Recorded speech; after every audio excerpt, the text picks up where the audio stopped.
Welcome to the Play World Cup. I'm James. And I'm Jason. And we are bringing you the quarterfinal matches for the Play World Cup. Now, just a reminder, if you'd like to sponsor or donate, head off to the website at playworldcup.com.au and hit the donate button. But right now, we are bringing you a match. It is CBS Interactive versus Desura.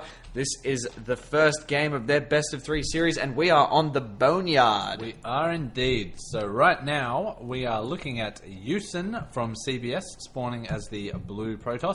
His teammate will be Timmy for the win, spawning as the green Protoss. So we probably should worth noting that Yusyn doesn't usually play Protoss. Yeah, he's normally a Zerger. But just feeling like, you know what, I'm going to have a change. I'm going to try a different race. Change is as good as a holiday, right? Well, something like that. Down here we have Henley as the purple Terran, and up to the right we have Xant playing as the yellow Protoss for Desura. That's right, and we didn't actually mention that in any of the casts, but all of these matches for this week were actually played on the US server, just because the 2 nights that we went... No, it was only one night, actually. I'm a big fat liar. Anyway, this game definitely was played on the US server, just because our server was playing up, but thankfully everyone was able to switch to their US account or create a US account and continue those games on. So we have got names that are a little bit different than what we're usually seeing, but they are all the same people. People we've grown to know and love. And I will say that you are a liar, but I wouldn't describe you as fat. I mean, husky, maybe. Husky? You know. With my husky voice. Cuddly. That husky, nasally voice. Not nasally. I sound like my voice has been put through a shredder, which has been put through a nasal filter as well. Gross. Anyway, moving on, we have Xant doing crazy loops of doom. I would like to see him do a love heart. Yeah. Just for next time. I'm pretty sure I already made a joke about waypoints last week, so I'm going to skip all. I've got a series of cards in front of me with jokes on them about waypoints. I've just thrown them away across the room in rage. But we've got Xant moving around, just ducking and weaving, and that's one of the cool things about probes is that if you can stay away for long enough, you get all your shields back, and it is as new. You can eBay that probe. You're going to lose some in shields. mint condition. Yeah, lost some shields. Taking a little bit of hull damage. But see, now that's not mint condition anymore, it's near mint. Yeah, near mint. No one wants a near mint comic. Hell no. If you had a near mint action... No, wait. Near mint means you spilled a chocolate sundae on it. If you had Action Comics #1 that was near mint, I'd spit on it. I don't care that's the first episode of Superman. This thing's not in, like, mint condition, so it's worthless to me. I go to Baskin Robbins, buy a sundae, and spill it on it for you. It's worthless. In the meantime, though, we see Yusyn. He is double gassing up, and we've got a couple of... We've got Cybernetics Core and 2 gateways. We've got Cybernetics Core... Same thing from Timmy. Pretty much duplicate builds. You said 2 gateways. Where's the second one? I swear there was a second one. What? Never mind. Yeah, you're a filthy You're liar. hallucinating. You are hallucinating. What have we got on this side of the map?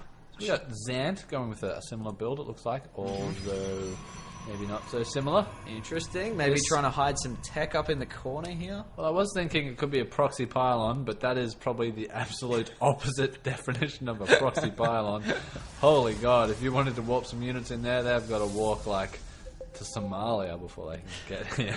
No, Xant is playing the long game here, where he'll be proxying their 4th or 5th base. Oh yeah, nice. I do like that strategy actually. No, instead, proxying not proxying a Twilight Council. He's hiding a Twilight Council. I'm going to say that this is in response to the game that Xant played against 07, where he proxied a Twilight Council and then a Dark Shrine, which was spotted. So making sure to hide this tech and make sure it's not spotted this time around. That's not a bad spot for it, I reckon. That's pretty well hidden off there in the corner. Most people don't venture into those corners until they start getting very low in bases indeed. That's right, but we are seeing some proxy pylons here from both Timmy and Yusyn, and both of them with that warp gate research and 4 gates on the way. We've got almost warp gate research here, so looks like we're going to be seeing a double 4 gate, which is quite a brutal opening. So in 1v1, Protoss can 4 gate, and that's pretty tough to stop at the best of times.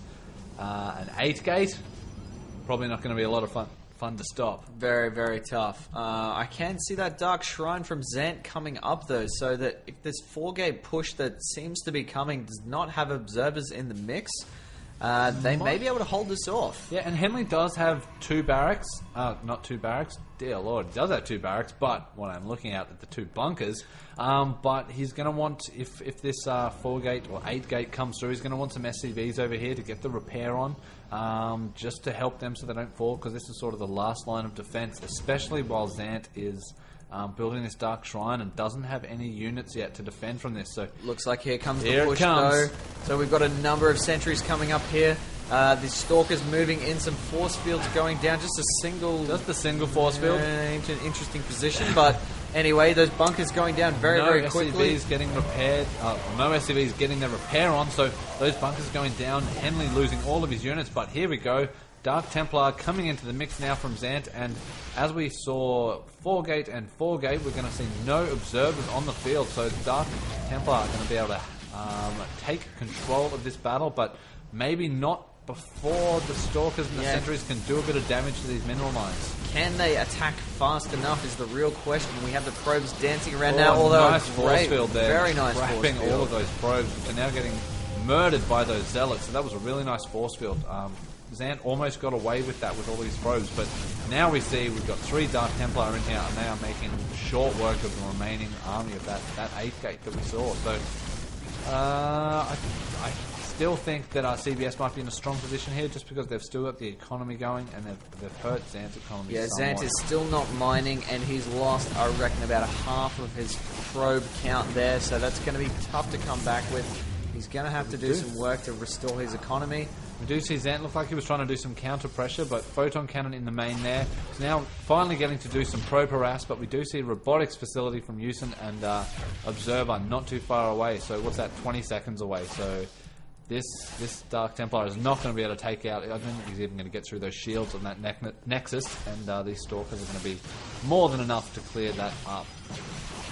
There we go. So we've got the observer spawning, and taken down. Those Dark Templar now, with the observers in the field, not going to be able to do what they want. And so there we go, Xant recognising that and going to spawn an Archon. So it looks like Xant is trying to work his probe count back up. He's got nine probes. Yeah, not so many. Here comes the probes, though. More in production. So he's really going to need to get that back on track in order to get back in this match. Although we are still seeing a very aggressive push by CBS and more Stalkers. We've got Observer on the field and Photon Cannon, so they're very well aware that Dark Templar are most probably still on the field, although little do they know they're not. We've instead got Archons, but this force from Desura is not looking like it's going to be enough to stop this gigantic push again coming from CBS. So here we go again with the Stalkers and the Sentries moving in. These Archons doing what they can with that nice splash damage and high shields, but the numbers here for CBS I think are just going to be too much to deal with that, although both Archons getting away without losing any of their 10 precious health. That's right, they have extremely high, they have 350 shields but only 10 health. That's right, so once you knock those shields down, they're essentially dead. So Xant doing really well to now get away and let those shields recover, although here we go again, CBS not allowing them all that time that they needed. And so more Stalkers getting in, taking out one Archon, taking out the second, and so now it's just a couple of Zealots and Marauders, and that should probably get cleaned up pretty easily by the remaining forces of CBS. Yeah, Marauders a good choice against the Stalkers, particularly with concussive shell, but just not enough numbers. They need to get quite a number more of Marauders on the field in order to make an impact here. We see Timmy expanding in the meantime, taking his aggression and converting that into an economic advantage, but it really may not even be necessary. I think both members of Desura completely out of units at this stage, still having a fair amount of money, but just not really having the momentum to be able to hold off these Stalkers. There are just so many in the base. The CC lifts off, and we have... They're going to target fire it down, although we have Zealots in here from Xant, so that command center able to float away to freedom, but at what cost? No, there we go. So Xant